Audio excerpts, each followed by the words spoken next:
जननी जन्मभूमिश्च स्वर्गादपि गरीयसी।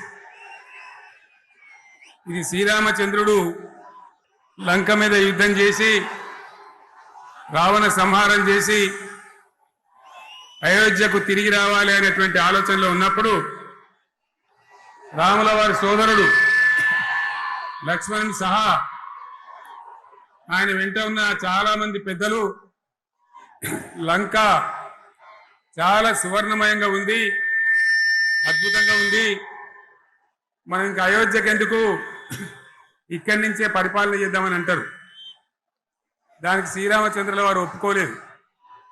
ఆయన చెప్పిన మాట ఏంటంటే, కన్న తల్లిని జన్మభూమిని మించినటువంటి స్వర్గం ఏది కూడా ఉండదు, కాబట్టి మనం అయోధ్యకే తరలిపోవాలని చెప్పి మళ్ళీ అందరిని తీసుకొని అయోధ్యకు రావడం జరిగింది.